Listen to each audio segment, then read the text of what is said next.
Together, growing in faith, changing communities. Makadunyiswe uJesu Kristo.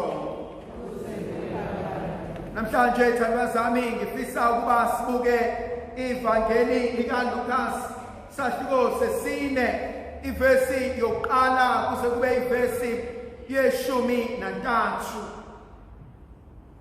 uJesu egcwele umoya ocwebileyo emva kokuba esebhaphathisiwe emfuleni iJordani. Embhaphathisweni wakhe sizwile ukuba amazulu evuleka, uNkulunkulu Baba wathi, lona yindodana yami engenamile ngayo engiyithandayo. Siyazi futhi evangelini likaLukas isahluko sesine uJesu uyahamba abuyele eNazaretha lapho azalwa khona, angene endlini yokusonta. Bayamnikeza imbhalo ukuba afunde, maqedane avule incwadi kaIsaya umprofethe. Umoya kaNkulunkulu uphe kwami ukuba ngithumile ukuba ngishumayeze abampofu, ukuba ngivule amehlo empumputhe, izinyonga zikwazi ukuhamba, imungulu zikhulume, nethuli zizwe.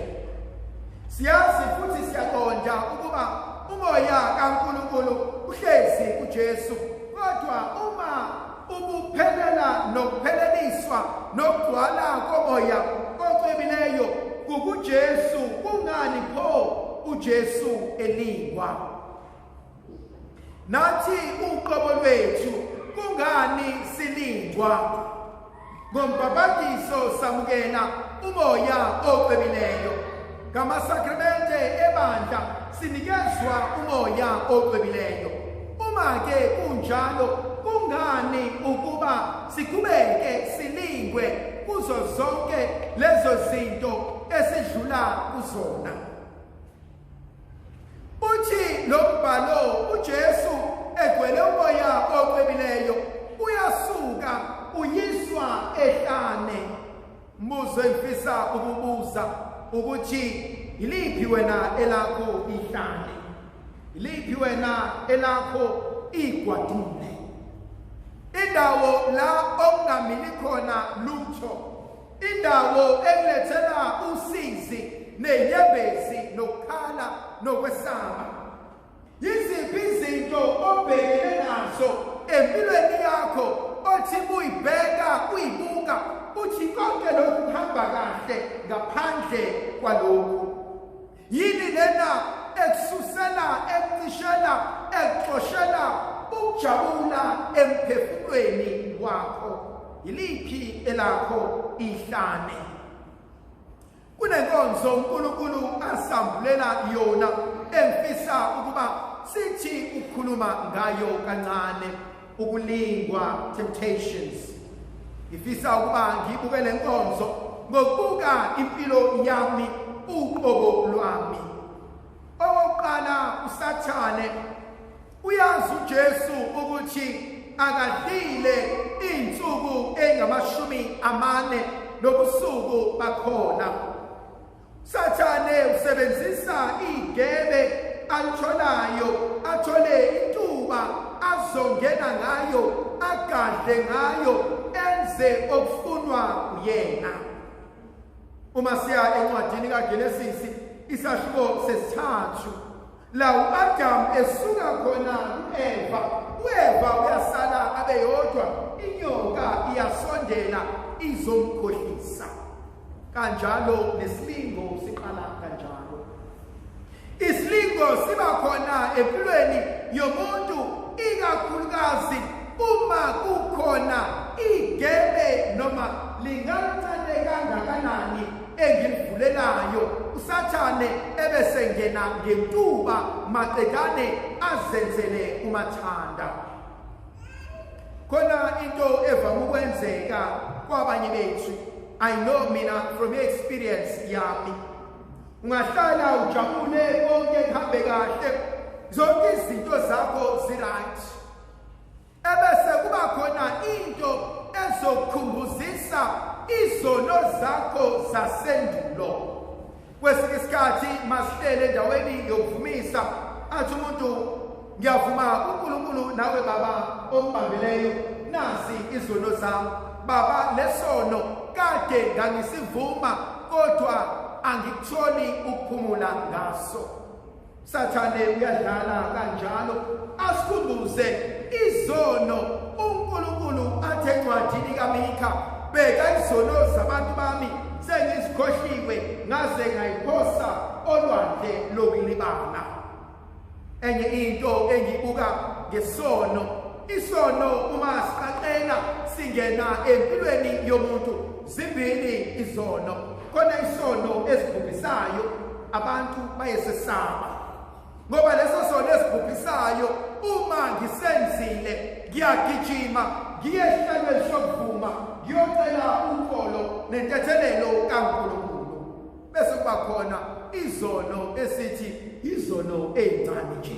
Uma umuntu mase ehlalweni sokuvuma athi ngiyavuma uNkulunkulu nakuwe baba ombambeleyo, hayi baba anginazo mina izono ezinkulu, nginezono nje ezincane, izono ejwayelekile.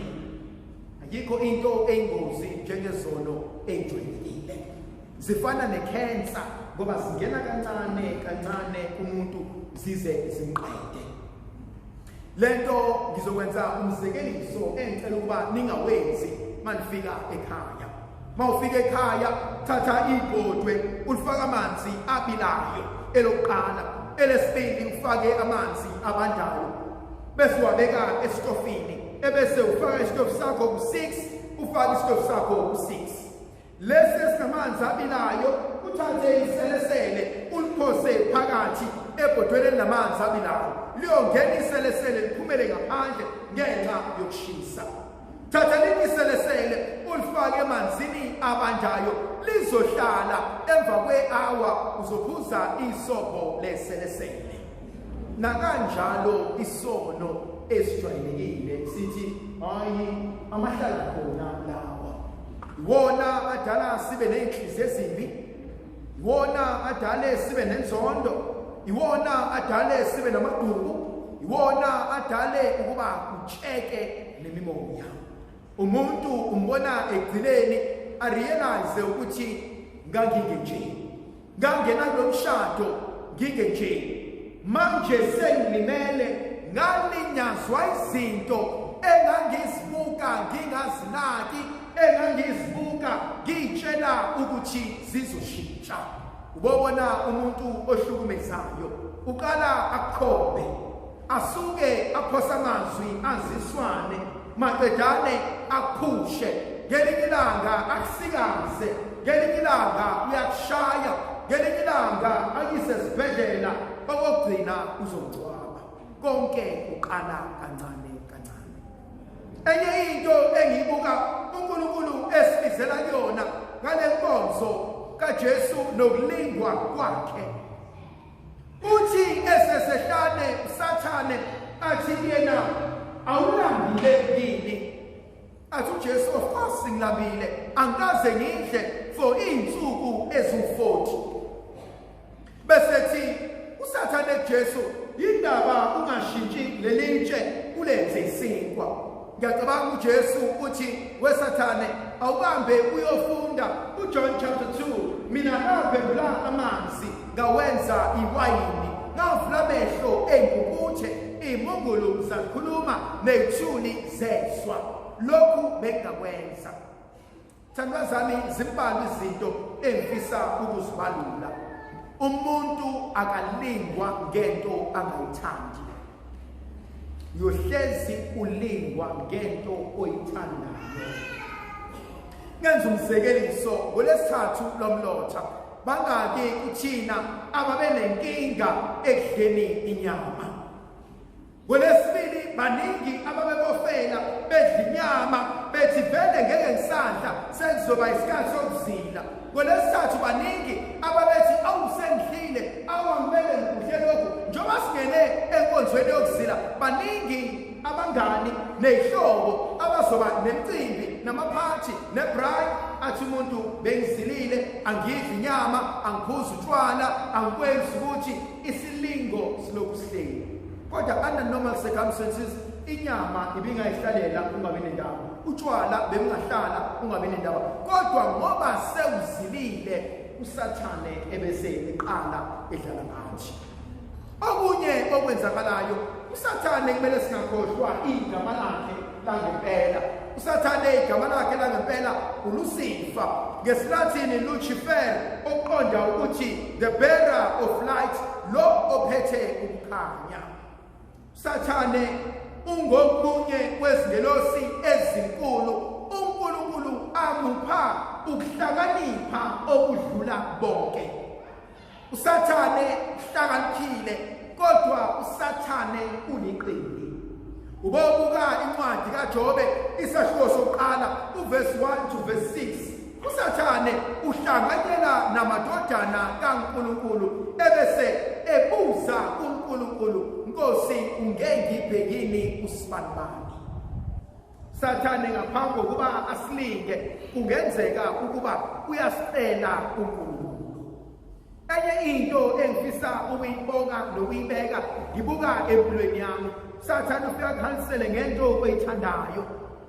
And kuba khona isigaba la uthi I'm right, I can handle this and strong, ngingadila nakho.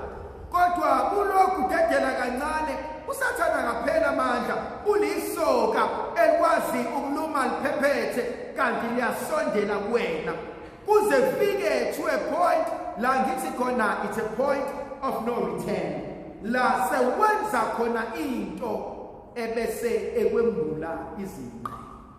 Sathane mubi ithandwa zami ngoba uhamba nathi yonke indlela, uma sesonile ebese yahlehla ebese esihleka ethi uyitshela ukuthi ubani.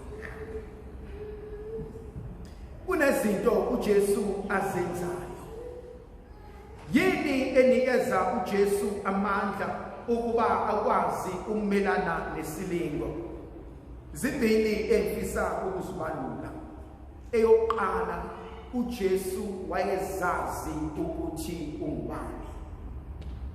Know who you are. I am the beloved son and the beloved daughter of God. Nkulunkulu uyangithanda. Nkulunkulu uthi kuSathane encwadini kaJobe, noma ungakhuluma uthini ngoJobe, kodwa ngiyazi angasoze angilahla. uNkulunkulu believes in you. Sengihluleke kaningi, sengiwe kaningi, kodwa uthi uNkulunkulu encwadini yesambulo, bheka ngiyakwazi ukuhlupheka kwakho, ngiyalazi usizi lwakho, ngiyakwazi ukuyikhandla kwakho.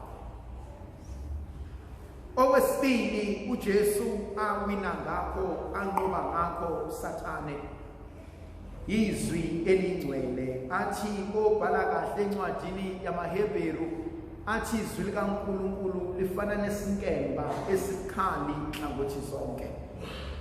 Athi izwi likaNkulunkulu liyindoda esiqondisayo endleleni. Athi izwi likaNkulunkulu lihle, izwi likaNkulunkulu liyakhulisa, izwi likaNkulunkulu liyaluleka. Bangaki phakathi kwethu amaBhayibheli ethu agcwele uthuli?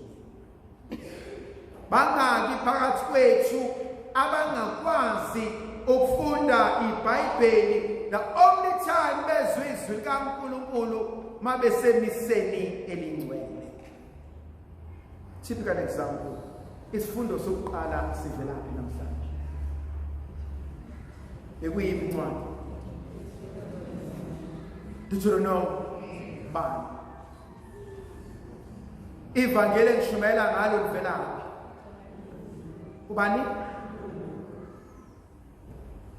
Ngelinye ilanga nganginikeza ilecture, ngikhuluma ngeBhayibheli kugcwele nje, bese ngithi ngicela ningivulela incwadi yevangeli likaMark isahluko 20, Mark chapter 20, bese ningivulela nifunde from verse 1 to 6. Wawungababona abantu bephenqa amabhayibheli ngabatshela ukuthi yekani uMark akanaye chapter 20. Mark only ends in chapter 16. Izwi likaNkulunkulu lingamadoda asiqondisayo endleleni. What does the Bible mean? Basic instructions before leaving earth. Uthi uJerome ocwebileyo, ignorance of scripture is ignorance of God. Angeke uthi uyamazi uNkulunkulu ungayazi imbhalo engcwele. Ndlovukazi yezulu ayibenathi sibuso sizivikele. Mayisikhayiselwe isininga amandla ngoyise nendodana nomoya ocwebileyo.